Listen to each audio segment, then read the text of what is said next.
All right. Hello. Welcome back to another podcast. And I'm super excited today because you guys are going to meet my friend Priyanka, who we met at the Empower Her conference in 2023. I have to think of the I years, know. It's so hard to do that right? sometimes. Which I Yeah. can't believe it's been like a year and a half ago already. That Yeah. seems nuts.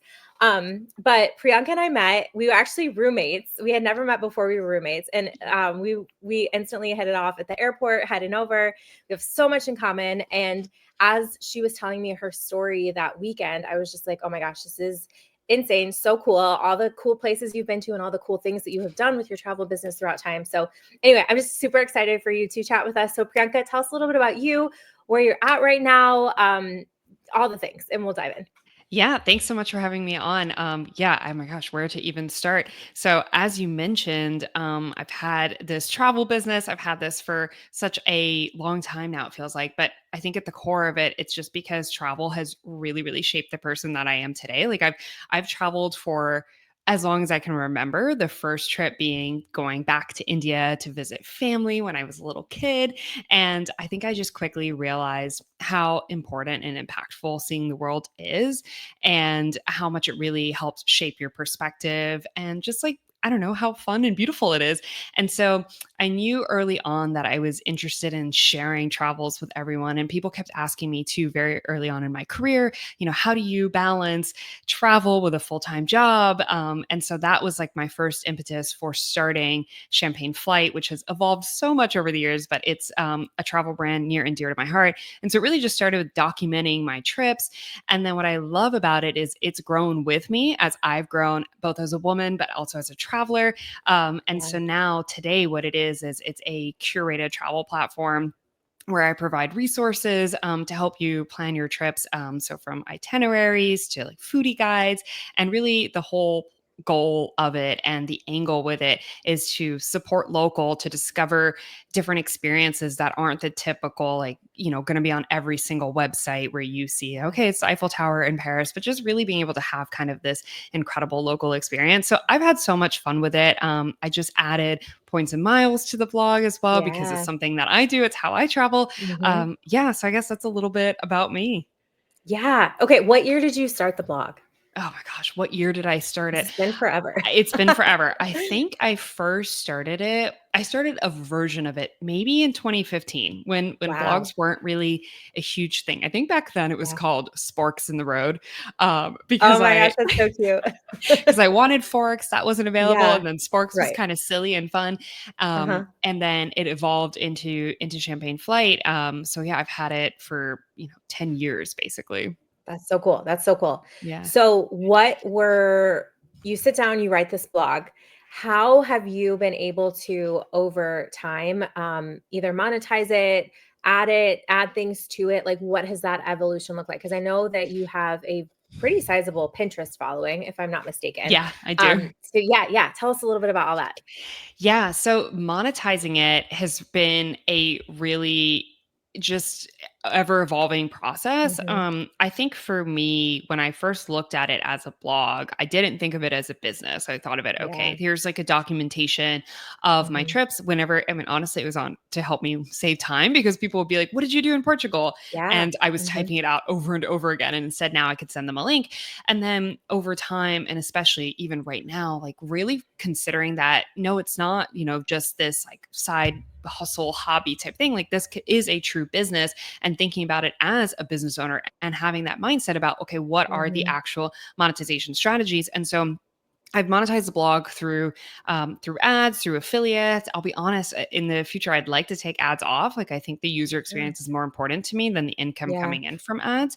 But what I am now kind of leaning more into is creating my own, services and products Yeah. that I can be able to put out there. Because as people get to know me more, they trust me and my Yep. voice and my travel style. And so being able to really give them what they need and kind of take out some of the noise. I know like searching and planning a trip sometimes can feel so overwhelming, and you see these recommendations and you're like, oh, can I trust this person? And so like as Yeah. people get to know me more and realize like, oh, I do actually like the way she travels, having Mhm. kind of like products and services that just make their trip planning Complement easier that. out Yeah. there. Yeah, and so that's kind of my big Next step. monetization strategy for my next steps. Yeah, exactly. I love that. Yeah. Perfect.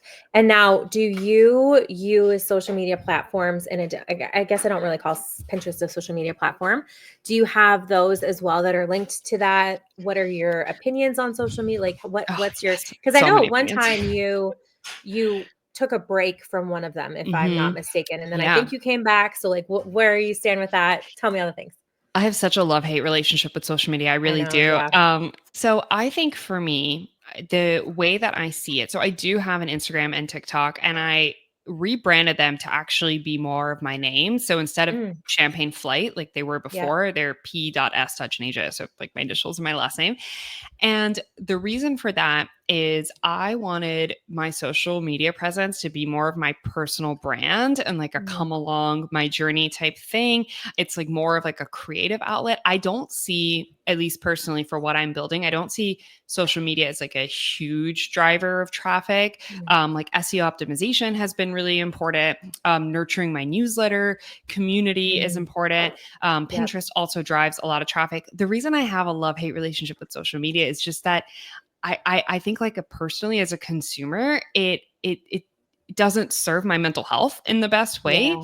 And then I think as a business owner, it is so common for us to get on there and compare ourselves to others. And I think Yep. what really isn't talked about enough is, let's say you want to start a travel blog, or, you are starting something that might need social or whatever. I think what we don't talk about is the fact that you don't have to do everything. And people Mhm. will think that, okay, I need all the different accounts on the different places.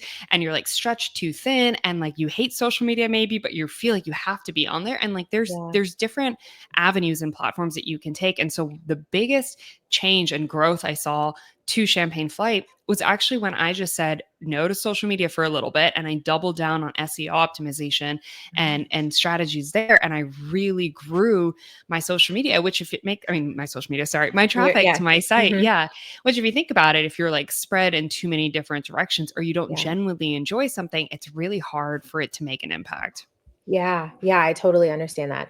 And so during that time, were you still actively pinning on Yes. Pinterest? Yeah. So I Okay. was still actively pinning. Yeah. And I think it's probably because I was like an early adopter too and Mhm. using it for the site. So Yeah. yeah, and Pinterest is basically used as a search engine. So Right. being able to answer anybody's queries on a travel related item with a pin and directing them to the traffic, to the Yeah. blog, that has been that in SEO is the biggest driver. If you think about with social media, it is less likely, unless it's like you're linking to an offer or something that someone's really Right. interested in, it's less likely for them to leave the actual platform they discovered Platform. you on. I mean, if someone's Yep. scrolling on TikTok and you mention like, oh, check out my blog post, they might not actually do that. They might just save your Yep. video and keep moving, unless Yep. it's something like really compelling for them to click out of the platform. So it's not the Mm. best driver of traffic necessarily. Yeah, that's so smart. I never thought about that.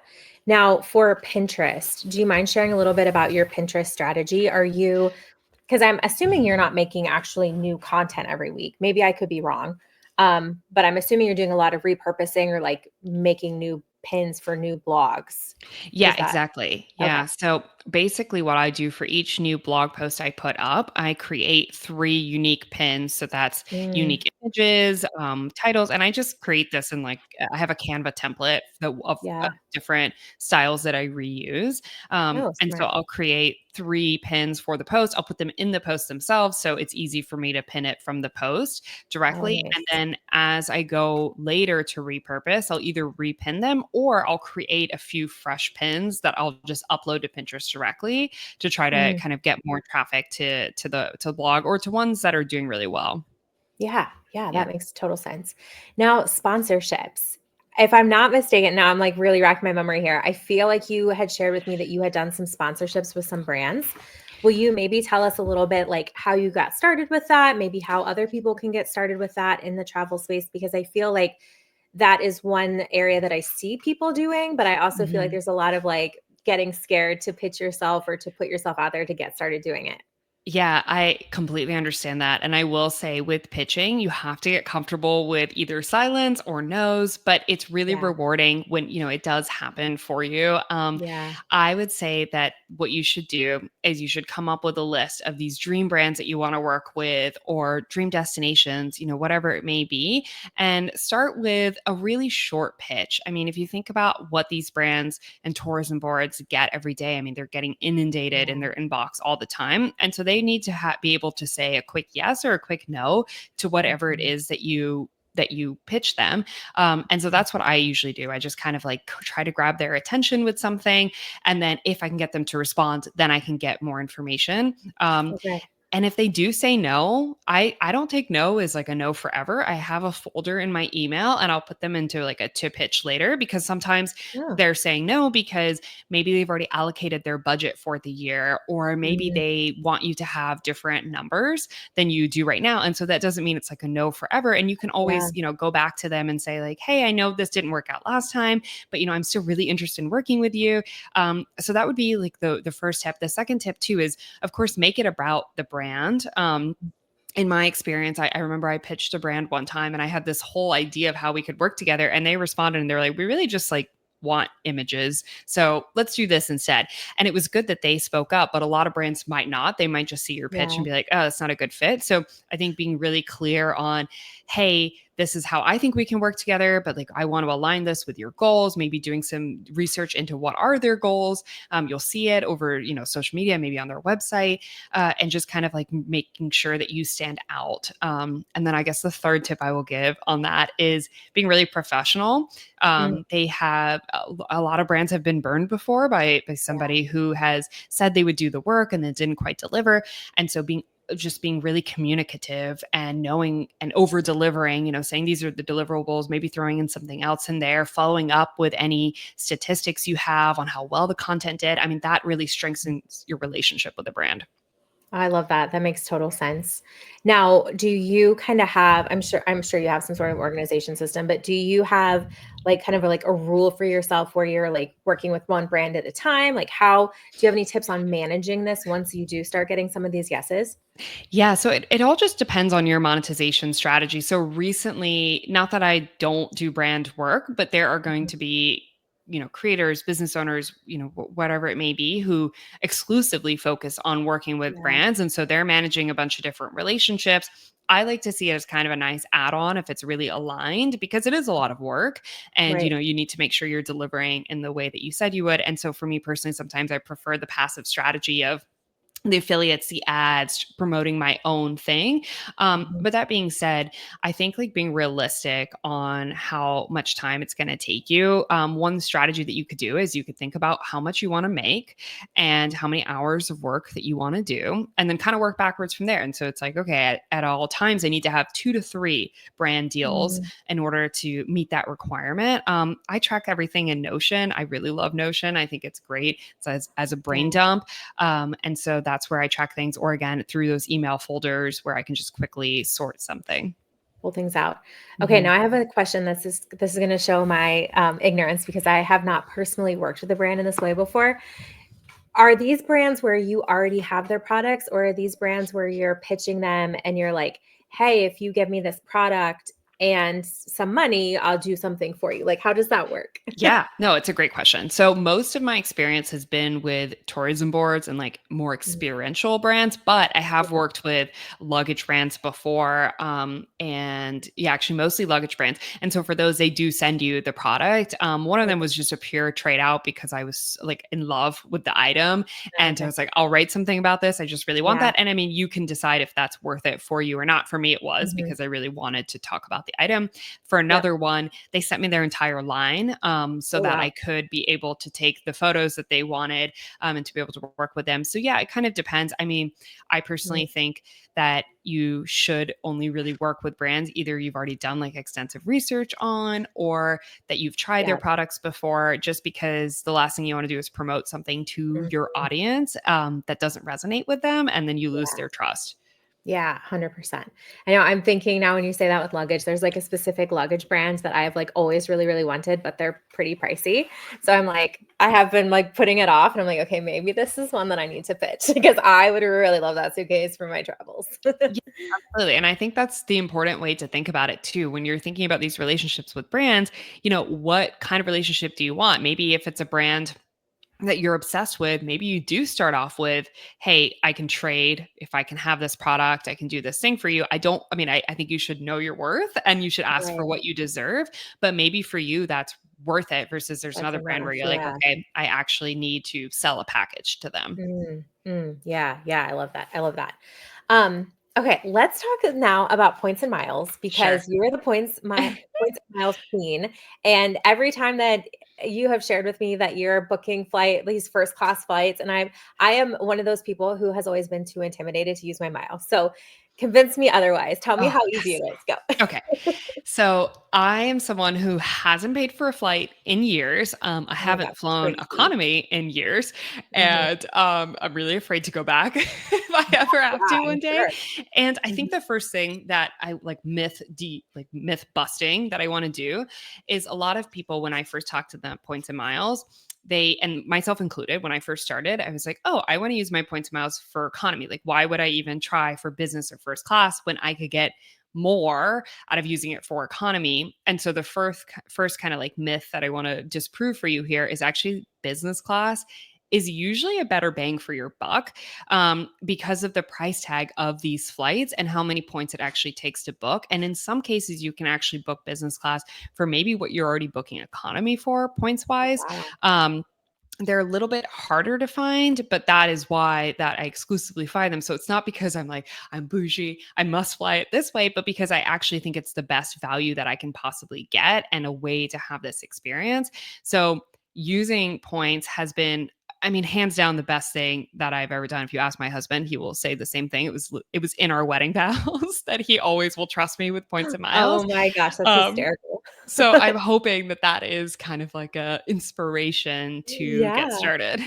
Oh my gosh, you need to, like, have that, like, as a little, like, video clip and, like, a reel or, like, in your marketing for things, Yeah. because that speaks volumes right there, that's Yes, really it awesome. definitely. Yeah. Okay, so to me, I'm thinking about, like, the amount of points, that I'm assuming it takes, and this is totally an assumption, I actually don't have no idea. So are you putting everything on one card? Do you have multiple cards? Do you wanna share a little bit? And I know you're gonna go way into this in your course, that is coming out very, very soon, Yeah. but maybe give us, like, a little sneak peek of, like, is that true? Do you have to put everything on one card? Ho or maybe does your husband have some, you have some, and then you're able to transfer? Like, how does that work? Yeah, this is such a great question. So basically, there's so many extremes you can have with this, but where I like to sit is like right in the middle where it's very manageable, where it's not overwhelming. You're not opening a new credit card every couple of weeks, which some people in the hobby do that. And so the way that I think about it is in two steps. The first is when you open a new credit card, you're usually opening it so that you can get what's called that sign up bonus. You'll sometimes see that referred to as the welcome offer or sub for short. And when you are trying to get that sign up bonus, you do want to put everything on that card because, for example, maybe the sign up bonus is that you'll get 60,000 points if you spend $5,000 in 3 months. And so, in order to make sure you spend 5,000 in 3 months, for those 3 months, you should be putting everything on that card. Once you hit that sign up bonus, what you next want to do is you want to optimize per categories of the cards. So, what that means is most cards will have bonus categories. For example, the Amex Gold is 4 times on dining, 4 times on groceries. The Venture X is 2 times on everything. So then when I go to spend, I consider which card can I earn more for. And so now we know, as my husband and I know when we're spending things, which card to put it on. And so with the two of us, we have some cards where we have the same cards, or we have, he has the Amex Gold, I'm an authorized user. We just kind of figured out what made the most sense to be able to get the most points. But that's the biggest piece is put the spend on the card until you hit that sign up bonus and then optimize your spend, because the last thing you want to do is, go out to eat at a restaurant. There's a huge bill and you put it on a card where you're only getting 1 point for it. I mean, 1 point's better than no points, but if you could be getting 4 times points, that's 4 times faster for you to accumulate the points. Yeah, that makes total sense. And that piece of things for like, the bonuses I've been doing like forever, but I've always then just used the rewards for like cash back and to like pay for my card. But I'm sure that you get better bang for your buck with miles.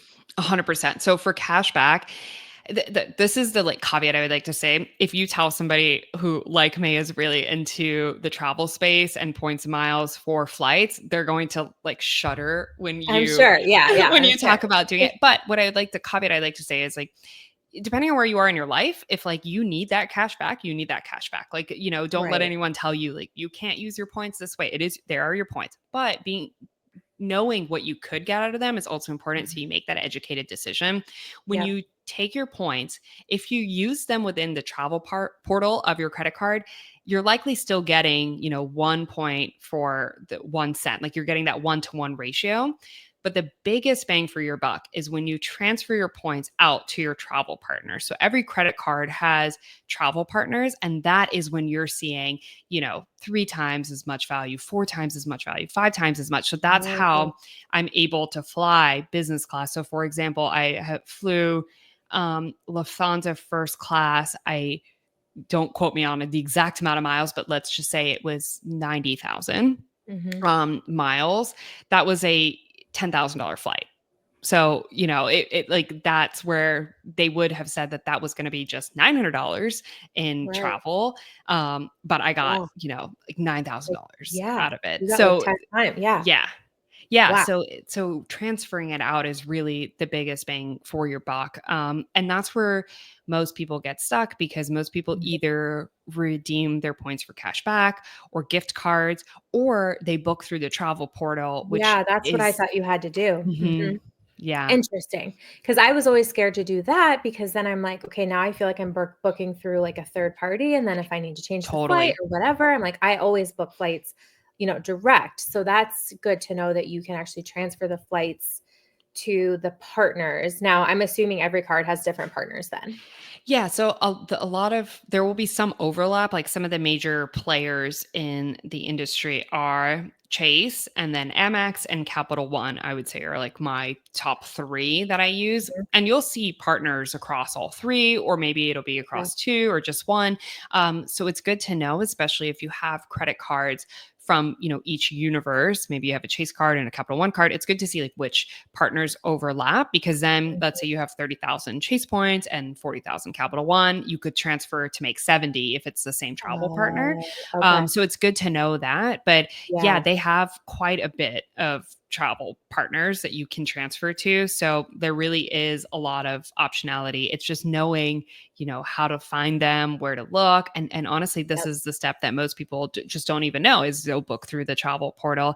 And Mhm. just to, if someone's listening to this and you're like, I don't know if I believe this, for peace of mind, do the same search in both places. Like search it in the travel portal, and then Yep. if it's a United flight, search it on United through their points and see the Yep. difference, because it'll be a massive difference 9 out of 10 times. Wow, okay, okay, very cool. Now, is there, I feel like I saw some creator on TikTok, and he might have just been, like, paid to promote it, maybe it's not actually a good site, but there was some, like, website where you could, like, search point values on different things. Ho Are you familiar with that? Yeah, so the website that I use for most of my searches is seats.arrow. There's different ones I think out that was there. it is. Okay, Yeah, yeah, I love that. yep. I'm obsessed Okay, with it. I okay. definitely So recommend that's it. legit.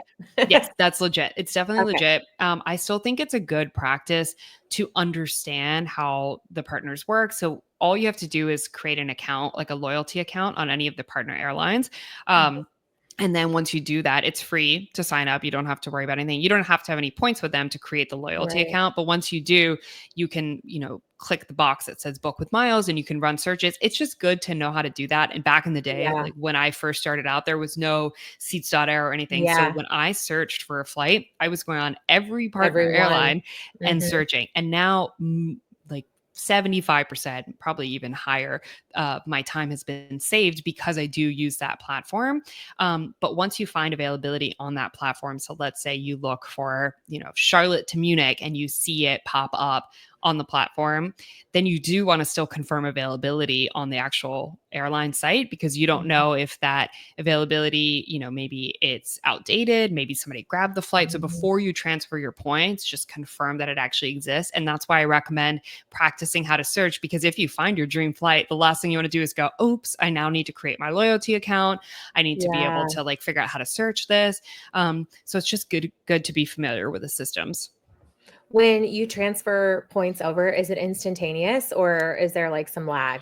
So most of the time it's instantaneous. I'm Okay. smiling and laughing because we ran into this issue in December, when I was booking this like coveted bucket list flight, which was Lufthansa first class, Uh-huh. and the points didn't transfer immediately, and we Were you were, I mean, freaking we were out? so, yes, we were freaking out. We were in India, and we didn't have a flight home because I was so confident in my Oh, ability to book this, oh and my so my gosh, that's husband is hysterical. freaking out. He's like, "We're stuck in India," and I'm like, "Don't you worry, it's gonna work out. It's gonna work out. Remember what you put in your vows."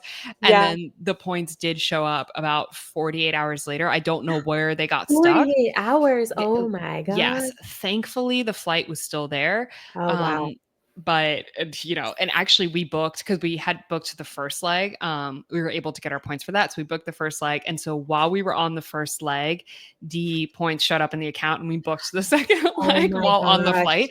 Girl, So you had trust. yes, I did, and I mean, I would say that I don't recommend that for your first Yeah, redemption. yeah, I yeah. had I had a lot of confidence in my ability to be able to do that, and while he was, like, Mhm. sweating and Oh, was I'm so sure. That would be he me. That would be me. yeah, he was like, "We can't buy a last minute, flight, like, it's gonna be thousands and thousands of dollars," and I'm like, "Nope, we're gonna figure it out, it's gonna be good." So most of the time, it's Mhm. instantaneous. If it's Okay. not, when you go to transfer, it'll say that. It'll say this takes Oh, like okay. 24 hours. But I'm just saying, like, cautionary tale. Technically, any of them for some reason could get stuck for a day or two. Yeah. So that does happen. It doesn't happen often, but it's just good to know. Okay, yeah. I'm in some travel Facebook groups and I have seen a couple people post more recently because I'm trying to like pay attention to the points talk, where they said they transferred things over and then the flight seats were gone. So then they're like, now I have points with this airlines and like I don't want to use them there. I want to use them somewhere else. And from what it sounds like, you're kind of stuck. Like you kind of have to use them Yep. with that airlines once they transfer, right? Yep, you're stuck. There you Yep. can't transfer back, which is why it's so important to confirm the availability before you Mhm. transfer. It does happen where the flight that you're looking at, could get booked before you actually had a chance to book it yourself. So Yeah. unfortunately, that's part of Yeah, the that's part of game. it. It Mhm. doesn't happen super often, especially if you're looking at a flight that has multiple seats. And like hop on it right away. If it's the last seat available, just know that it's possible. Yeah. But usually, I don't think it's happened to me really. I think it happened to me because the points got stuck. Oh, This okay. only other time in my like, I've booked 20 plus flights through points. I think actually I've probably booked more than that, but Yeah. I think Yeah. it's only happened to me twice. Um, and that other time the flight did get booked, but I was able to find something Something else with else the comparable. points. Yeah, Yeah. yeah. Um, this also might be a silly question, but are there only certain seats you can book with, points, or is it like any of them should you know what I mean? So, like, if there's, like, Yeah. 8 seats left in first class and you're like, "Oh, there's plenty," is it gonna show that there's availability, but then not let you use points on some of them? Or Yeah. should they all be able to do that? Yeah, so when you go to search with points, it'll tell you how many seats are left. So it's a good Oh, okay. question because yes, if I went and I was searching just for like a cash price of a ticket and I saw that Mhm. there were 8 seats left, that doesn't necessarily mean that there are 8 seats available to book with points. So you would want to check it with points as With well, and points. sometimes Okay, you'll see that there's none because the airline controls how many that they release for a gotcha. points Okay. redemption and how many are cash. But as long as you're searching like book with Mhm. points or use my miles or whatever, you'll It see should how show many you. are actually available. And then, yeah, Does there's it no show you which restriction. ones? Just like a normal when you're buying with money? Yeah, yeah. So once Oh, you okay. actually book it, Mhm. or you like get in the process, you still have like a seat map where you Seat can choose your selection. seat. Okay. Yeah. So it's not going, even if let's say there's 8 tickets available and they've only released 2 for points, you can still book any of Of within the the cabin. There just might be Oh, 2 of them. okay. Yeah. Very cool. All right. Mhm. That's awesome to know. Because that's what I'm wondering too. Because I'm like, okay, if I travel with my family and there's 3 of us, Yeah. like, mixing and like, will I be able to tell if we're gonna be together or not before we book it? Okay, this makes it actually seem not as bad. Yeah. Yeah. You're kind of making this seem a little bit more doable. Yes, Um, it's definitely doable. I'm addicted. yeah, yeah. So are you using all your points for miles, or is there something else travel related that you maybe use them on? For flights, you mean? Yeah, Am I flights or using them for flights? or is there, like, something kinda comparable for, like, hotels or something like that? Yeah, so I mostly use mine for flights. Okay. You can definitely use them for hotels. I've used them in the past for Hyatt hotels, Mhm. and there are some really cool redemptions that you're able to find. A lot of people go down that route where there's a bucket list kind of really epic property that is Yeah. doable on points and miles. The only reason I don't do it as much is because I prefer to support local when it comes to hotels. Mm, So I don't necessarily want to stay at a hotel that falls yeah, under Hyatt. There are times where it makes sense, but I'm just personally less interested in it. But yeah. yes, that is definitely a way to do it is use your points for hotels or for flights. Okay, very cool. Alright, tell us, what is the coolest or craziest flight that you've been able to book Oh, with points? yes. So I would say, two. Lufthansa first class, which I just flew in December, and then Q Suites on Qatar Airlines. Oh, So Lufthansa was it was so wild. Like Eric, my husband, kept looking at me and being like, "Do we belong here? Like this is crazy." Because at Frankfurt Airport, they have their own terminal. So they have their own first class terminal. It's like you don't even have to oh, go wow. into the main airport, and you Oh, walk in and it's I mean, they already know your name. They like escort you to the most, the easiest security ever. You go through that and then they take your passport for you so that they can handle all of the, like logistics, the immigration stuff, and you don't have to worry about it. And then wow. you're in this beautiful lounge. And then when they are ready for you to board, they come and get you and they take you in a Porsche to the plane. So I Shut up. literally, I know. Shut up. I know.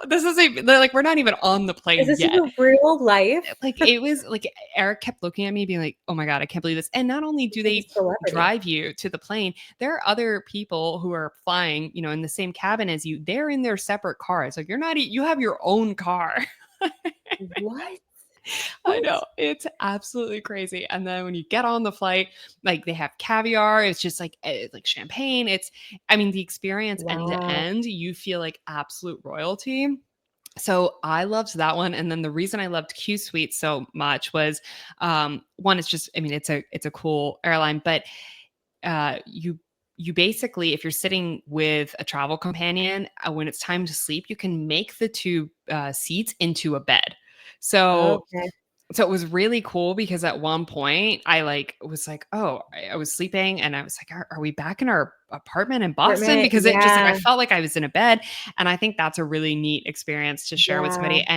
And it's not and in Q Suites is a business class. So like it's the most elevated business class you can really get that you can have that type of experience. There are first class like other airlines that have like fully enclosed cabins.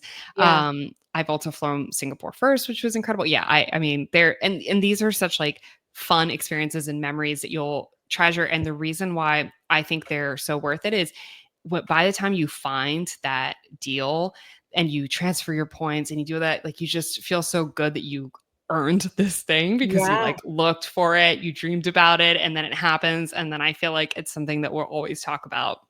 Okay, that's so cool. Yeah. Do you have a favorite airline to travel internationally? I am pretty open to trying different airlines. Okay. I just like to because now I nerd out about the airlines and the Mhm. different products. I have flown Lufthansa quite a bit, Okay. mostly because the routes just have made sense and they're Yeah. reliable. I don't think they're like the absolute best by any means. Mhm. I've really enjoyed Emirates. I love Mm. Singapore Airlines. Any of the Asian airlines are really excellent. I just Okay. think it's nice to try different ones. And it Yeah. also kind of just depends on the route that you're flying. So I try not to be loyal to any airline. It's hard to be Okay. loyal in the points and miles space because you Mm. kind of want to be able to, jump on a redemption opportunity when you see it and you want to try try Yeah. different airlines. But I would say definitely some of the best ones are like Middle Eastern, Asian airlines. Yeah, I've Yeah. heard that before. I don't think I've ever I've flown Lufthansa. Obviously, that's not an Asian one. Um, I'm trying to think. I think I flew Emirates. Emirates is great. Yeah. It's maybe it wasn't Emirates. What's the one out of New Zealand? That one is I'm blanking right now, but it's at the tip of my tongue. I know. Oh, Why can't I think of it? um, I'm gonna Google it. yeah, New that's so funny. Zealand airline. It just says Air New Zealand. I don't think that's No, it. no, there's a different There's another one. one, right? Oh, that's driving me crazy. Okay, well, anyway, I flew that one to New Zealand because it was rated like the top airline that year. I don't think it was Emirates. Oh, It was Qantas. yeah. Yes, I flew that. them and we got upgraded. It wasn't first class, but it was like premium something and it was like lay flat, like the seats we were like, "Whoa, this is awesome." Like this was like our first, and it's a long flight, so Yeah, we that's were pretty great. pumped about that. Yeah. I was like, Yeah. "This is awesome." And it was so funny because one of the flight attendants was super nice and moved us and she's like, "Hey, there's no one up here. Come up here." And we're like, "Okay." And then another flight attendant came out. She's like, "You're not supposed to be here." And I was like, what Michelle just put us up here, so you can take it up with Michelle. And then the woman who was like working it she was like not having it the whole time Oh, we were up wow. there. And I'm like, "Oh well." I mean, I'm like, that's "We're not being amazing though. rowdy, we're not being Yeah. crazy." Yeah. I'm like, Yeah. "What? This is just empty seats. Let us have these." Yeah. Um, so yeah, I love all that. So for the person who's like, "Okay, you've inspired me, I want to get started." Do you have a top credit card maybe for a beginner? And I know it depends on like what the sub offers kind of are, but maybe a top like one or two that you're like, these are kind of my go-to cards and these are the ones I recommend to get started. Yeah, I actually have a whole post and guide on this. Oh, But perfect. Well, we'll so link we that in we the can link that, yeah. yeah. But I would say a really good one is the Chase Sapphire Preferred. It's a good Okay. kind of like beginner credit card, especially because the annual fee is really manageable. It's only 95, I believe, for the year. Okay. I hesitated because I'm like, it's either 95 or 99. I mean, so $4 Something difference. like I'm that. Yeah, yeah. pretty sure it's 95, but it's a good one because they usually have a really good sign up bonus. It's usually Mhm. 60,000. I think it's going to be elevated soon. And then you do get, I think 3 times on dining and travel. And so it's a good one to start with. It's the card I started with. And Yeah. then I kind of like slowly built from there. And so that's like my favorite beginner one. If you are okay with like a bit more of a premium card, another one that I love is the Capital One Venture X. And the reason for that is I don't think just that card is enough because it's two Mhm. times on all categories. So I think you do want like to combine Yeah. that with another card. But the reason I love it is it's while it has an annual fee, I think it's $3.95, it's really justifiable. And it's not like one of those where you have like 100 perks and you almost have to like have a spreadsheet to be like, did I use that perk Yeah. this month? Did I use? No, it's like very like clear cut. Here's exactly what you get, and it's super Mhm. easy to justify. And you get priority pass and lounge access and everything with it. And so I think the combination of those two could be really great. Yeah. But yeah, I think just kind of deciding on like, besides earning points and miles, is there anything else you look for in a credit card? Do you need lounge access? Do you want global entry perk? All of those different things that can Mhm. help offset that annual fee is really important. But yeah, I think starting with a Chase Sapphire Preferred is a great spot. Now, do you prefer global entry or TSA pre-check? Global entry because it includes TSA pre-check. Ah, Yeah. Ooh, I did not know that. How did I Yeah. not know that? That's a fun fact. Yeah, I don't think it's very clear maybe. No, yeah. I Yeah. thought you could do both because 'cause I've heard people before say, like, "I have both." So now I'm, like, wondering, like, why do you have both if it includes it? Yeah. Yeah. Yeah, Maybe they okay. had TSA first and then they First, got yeah. yeah. But yeah, global entry includes Interesting. pre-check. Now, was that experience hard for you? Because I personally haven't done it, but I've heard from a couple people, like, "I got approved, my husband didn't, my husband had to come back," like, or, "I got an appointment and he didn't, and it took us, like, 3 months to get an appointment." I'm just curious what your experience with that has been. Yeah, it can be hard to get an appointment, but certain airports do have like appointment upon arrival. So when you're flying from an Mm. international place back into the US, I think Boston Airport had this. So you can easily find this on their website. But that's the easiest way if you're not able to get an appointment is just wait till you're coming back from a trip. And then there's like a separate line for upon on arrival to get kind of Oh, the appointment. And then it's really straightforward.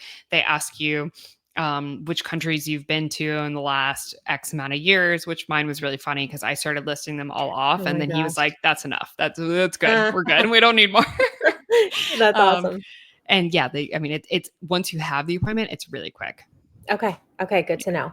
Yeah. I'm like, I don't even know if there's like a local airport that does it here. I definitely would have to look into it more, but I'm like, our airports are pretty small. I'm not sure. I feel like Yeah. I'd have to go somewhere bigger for that. But Yeah.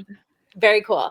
Now my friend's husband actually got denied because he brought in a pineapple from the Oh. Azores. Mm. And even though he declared it and everything, so it was like this whole thing. They had to like appeal it, and he got denied again, and they appealed it again, and then he got accepted the third time. It was like this whole kind of mess. And I think Boston was their airport because Mm. I'm pretty sure they live in that area.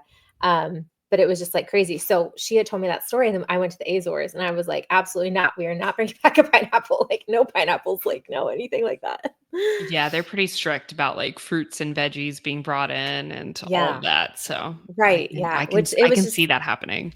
I didn't do it. I was just like, it's so crazy because if he like declared it and everything, I don't know why it would be like Yeah. dinged. You know what I mean? Yeah. So Yeah. anyway, all right. I would love to hear, and this is going to be maybe a hard question for you as we wrap up here. A favorite trip or like a favorite destination Oh. that you have been to, and tell us a little bit about it. It's hard to pick just one, but I would say one of the favorites is Georgia, the Oh, country, not the yeah. state. Right. But Right. it is the reason why it's one of my favorites is first of all, it's just like a country that I don't even remember how it got on my radar, but once it Mhm. did, I just kind of became like obsessed with the idea of going. It like looked so beautiful. And I was supposed to go during COVID, and then obviously COVID happened. So I wasn't Yeah. able to go. And so when I finally had the opportunity to go, I was worried that it wouldn't live up to these expectations I Yeah. had built in my head. And it ended up like completely blowing them out of the water. The Wow. wine, the culture, the people, the hospitality, the food. I mean, it's just, and it's like the landscape. It's just absolutely stunning. It's also the Wow. trip that my husband proposed to me on. So it Aw. has a very, very special place in my heart. Yeah. But Oh. I think, yeah, I think it's really one of those destinations that I just like, I could go back You would tomorrow. go back for sure. Okay. Yeah. That's so interesting. I have Yeah. never even thought about Georgia. Like, it's Yeah. never been on my radar, but now Super I'm gonna random. Yeah. go now I'm gonna, like, go look it all up Yeah. and see all about it. All right, Priyanka, where can everyone connect with you? Tell us a little bit what's coming up for you down the road, if there's Yeah. anything you wanna share, and I'll be sure to link everything in the show notes too. Yeah, absolutely. So you can find my website at champagneflight.com. You can also find me on Instagram and TikTok. I'm at p.s.juneja. And I do have a free points and miles guide that kind of walks you through how to search for flights, transfer partners, credit cards, all of that. So I'm happy Nice. to link that and include that. Okay, awesome. Yeah. Thank you so much. Yeah, you're All welcome. right, everyone, make sure you go follow Priyanka. Tell her what you learned on this episode because I know you learned a lot, just like me. And thank you so much, Priyanka, for your time. We really appreciate it. Yeah, absolutely. Thanks for having me on.